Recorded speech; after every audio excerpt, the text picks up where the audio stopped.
ថ្ងៃទីដើរធ្វើល្បាយមួយថ្ងៃបងប្អូនដោយសារតែឡើងតកែខ្ញុំក៏ធ្វើការចឹងដើរធ្វើល្បាយយកលុយដើម្បីផ្ញើទៅផ្ទះចឹងណាឥឡូវយើងលើកអង្គដាក់លើឡានរួចរាល់ហើយ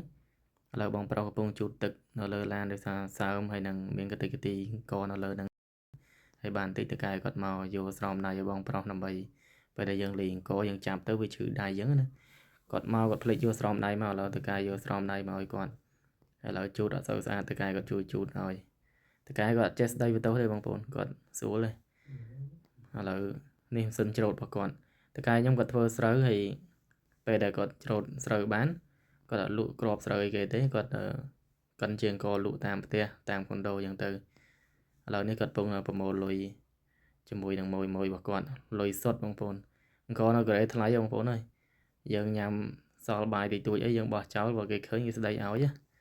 អ្នកដែលធ្វើការជាមួយកូរ៉េអត់បានទេចឹងក៏យើងដើរលក់ចិត្តអស់មួយឡានហើយថ្ងៃនេះយើងលក់ដើរលក់អស់ប្រហែលជា3ឡានបងប្អូនចឹងឥឡូវវគ្គដំបូងយើងដឹកចិត្តអស់មួយឡានហើយក៏មួយឡានប្រហែលជាចូល2តោនហើយយើងលីម្ដង2ក្រុងចឹងណា2ក្រុងប្រហែលជា50គីឡូធំដែរហ្នឹងធ្ងន់ដែរបងប្អូនបើយើងខានបើយើងអត់ដើរធ្លាប់លីអង្គយ៉ាងធ្ងន់ចឹងខុនដូនោះខ្ញុំដើរលើកដាក់មិញហ្នឹងហើយឥឡូវយើងដើរលក់តាមផ្ទះបន្តទៀតនៅក្នុងភូមិនេះភាគច្រើនសុទ្ធតែចាស់ជឿរេដែលគាត់នៅក្នុងនោះដូចជាសមាគមអញ្ចឹងណា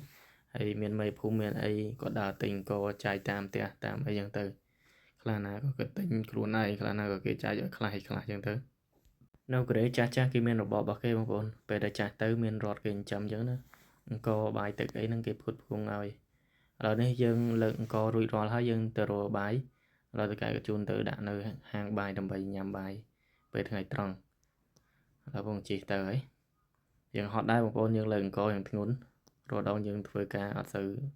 លើករបស់ធ្ងន់អញ្ចឹងថ្ងៃនេះរៀងធ្ងន់កដែរហ្នឹងណាឥឡូវមកដល់ហាងបាយយើងហូបនេះបាយកូរ៉េគេនឹងស្អីខ្លះដែរបងប្អូនអើយកូរ៉េនេះគេពេញនិយមហើយ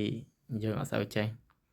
លក្ខណៈបន្លែហើយសាច់គោឆៅមួយទឹកស៊ុបអញ្ចឹងយើងពិបាកញ៉ាំតិចបងប្អូនមកហូបគេបើជនជាតិគេហ្នឹងគេមកហូបបែបហ្នឹងគឺគេពេញនិយមជាងគេមកហូបហ្នឹង